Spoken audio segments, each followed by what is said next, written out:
Hi Nico, your 15 MWR is ready to go on the truck, mate.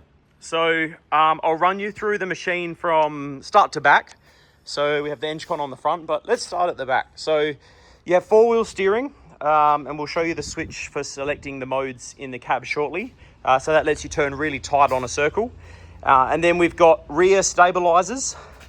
So you have a step here that you can step up to here if you need to reach anything up top, but all the servicing, because the engine's side mounted, is all from the side. So you never need to be up on the top. You can either work from that little step platform to get to the hydraulic oil tank, or you can work from the side. I'll show you that next.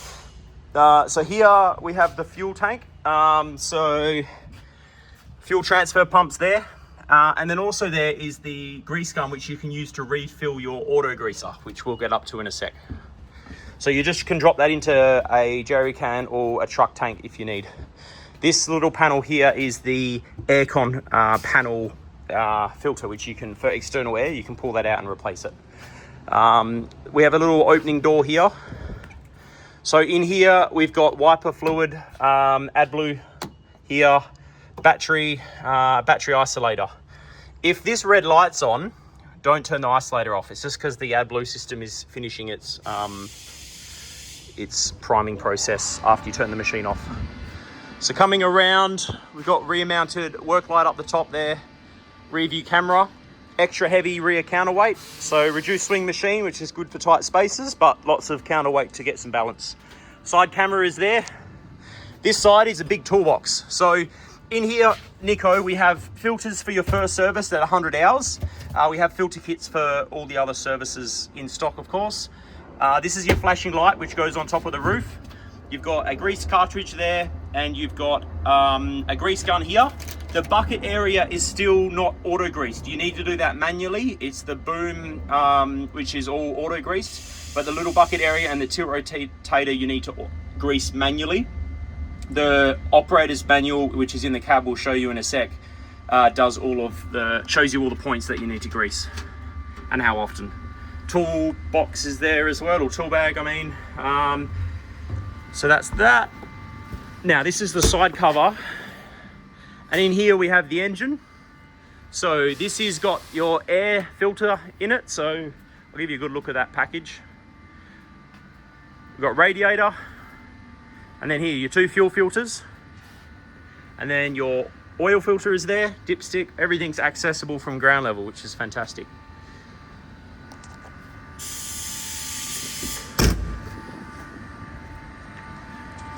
Emergency stop button. You have your front blade, and up on top you have your auto greaser, so you can access that again from, you have the stabilizer down on the ground. There's a handle here.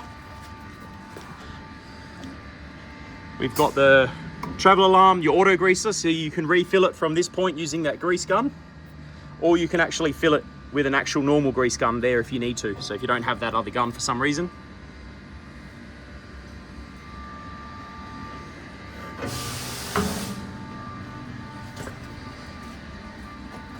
Coming around to the attachments. So ENGCON tilt rotator, detachable with EC oil. What that means is that you don't need to get out of the cab to change attachments or change the tilt rotator. So you cannot use the tilt rotator with this 2.5 meter loader bucket, of course. It's far too big for the ENGCON. So you need to drop the tilt rotator off and then pick this bucket up direct. And then you can use your 15 MWR as a loader. So bolt on edge and side cutters on the bucket. Then you've got your adjustable pallet forks. This is your integrated gripper. And then on the side of, you've got a lifting eye here. On the side of the boom, you've got your main auxiliary circuit, which you can use for an attachment, but also the ENGCON runs off it. And you've got your second auxiliary circuit up there. And then on the opposite side,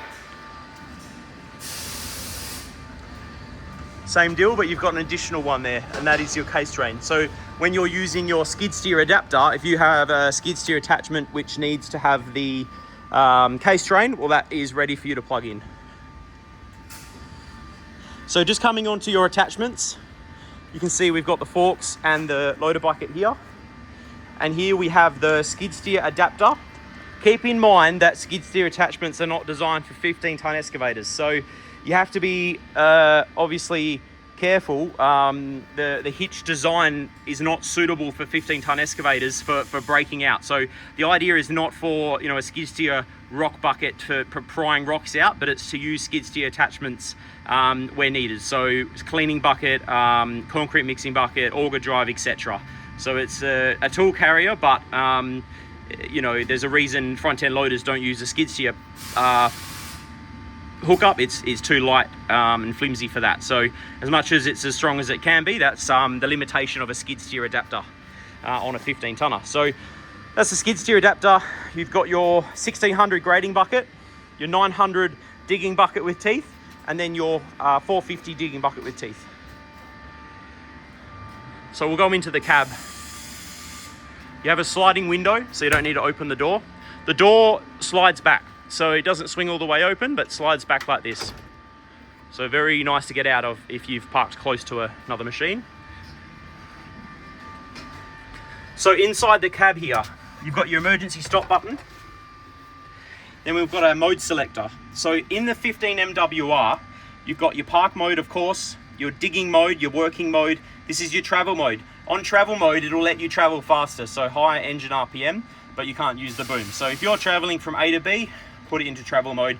If you're working around on site, you put it in excavator mode.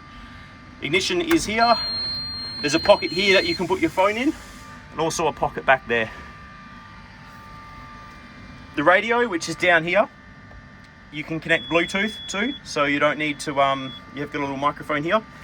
So that's easy for you to set up on Bluetooth. And then we'll start stop.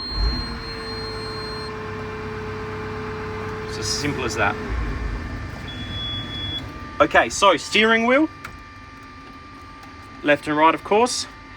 You've got your wheel steering, so that's 4-wheel steering, 2-wheel steering, and crab mode. Most of the time you'll be in 4-wheel steering. This is your oscillation lock. So one axle, so one end of the machine, the axle has oscillation, which lets it pivot left and right if you're on undulating ground. You can have it automatic, so it will be unlocked when you're traveling, but when you put the foot brake on, it will become locked. But you take the foot brake off, it will unlock. The next option, and you can see that happening here on the screen. So if I unlock it and then lock it, you can see the yellow comes up. Then you've got manual unlock and manual lock. Of course, indicators and headlights, etc., horn. On the floor, you have your park brake, your service brake, and then your accelerator. This is a pedal for the third piece of the boom if you wish to use it manually. So it depends on how you operate. It's a 2-piece boom. So some people call it 3-piece, but the boom is in 2 pieces, and then you still have the dipper stick. But you can do that manually. To activate that, it's a switch over on this console. So over here, when we have the switch towards the excavator boom, we're in automatic mode. What that means is the rear cylinders will pull back when you do this. And then when you use this joystick, both the dipper stick and the middle cylinder will move out at the same time and in.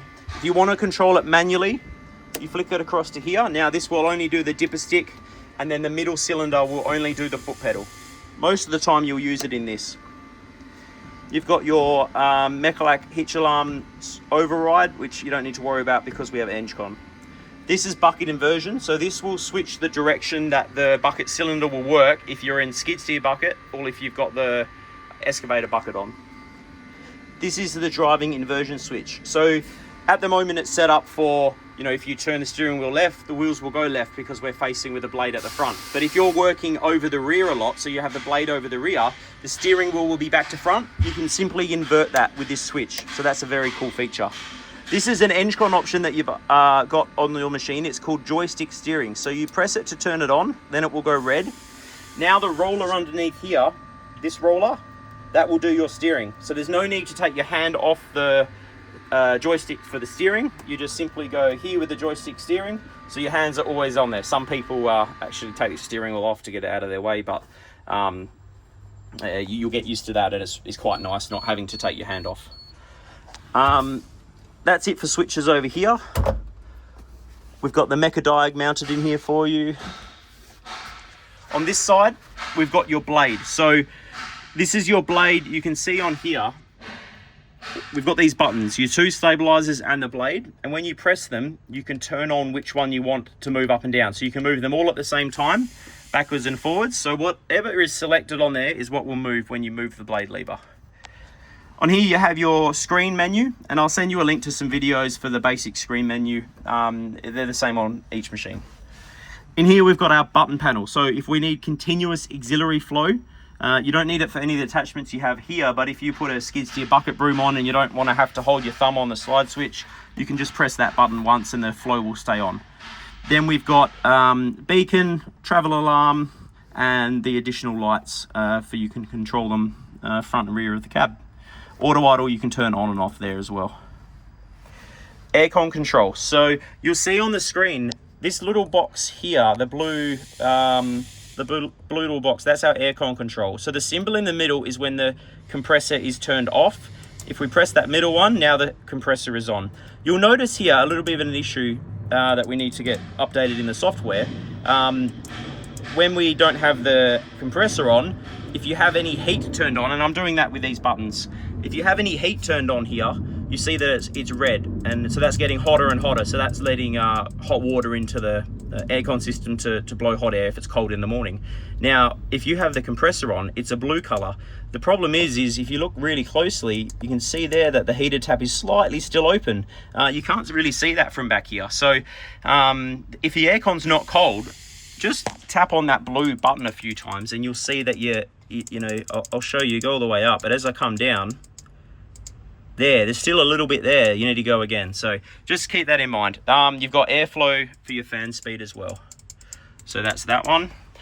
And then you've got your UHF here, your ENGCON controller, the ENGCON. So this is your forward, neutral, reverse switch. So to start the engine, you have to be in neutral. If the engine's not starting, it's a really good chance that you've got this switch in the wrong position. So just make sure that you've got that in neutral. Then you've got your slide switch. This does your tilt, and over here does your rotate. And then underneath here, you've got your second auxiliary circuit. And then we have the ENGCON auxiliary circuit. So that's called an extra. That's on the bottom of the tilt rotator if you need any hydraulic attachments later on. And then over here, your joystick steering on the top, and then your gripper on the bottom. The additional buttons on here, they're all shown on this button sticker here. So underneath here, we have our drive speed button, which is your trigger finger. So you can see here, we've got different options for the drive speed. The button underneath here is our boom control, our manual boom control. So that allows us to manually control the middle cylinder. I'll send you a video on that as well, mate. The other buttons on here, we've got our oscillation lock, so our manual oscillation lock. So we can manually override. If you have a look here, you can see it's yellow. That means I'm manually overriding to lock it and to unlock it. This is our diff lock, so you can turn diff lock on and off. And then I think that's about it. We've got I think over here we've put our horn somewhere as well. And that's about it. Inside the cab, so you've got fuse box here, and then in here is a bit of a cool option. It's a little air condition box. So the air conditioner runs into here. So if you've got your lunch, keep it nice and cool. You can see we've got the operator's manual, etc. there as well. You've got your UHF antenna there and your flight extinguisher there. Okay, Nico, that's a quick run me down for you. So best thing to keep in mind is make sure that your oscillation lock is turned off when you're driving. If you don't have it turned off when you're driving, you know, you can pick up wheels and something won't feel right. So just always check for your oscillation lock. And then also make sure if you can't start the engine, make sure you're in neutral. Normally that's the problem. Okay, mate, any questions, please let me know.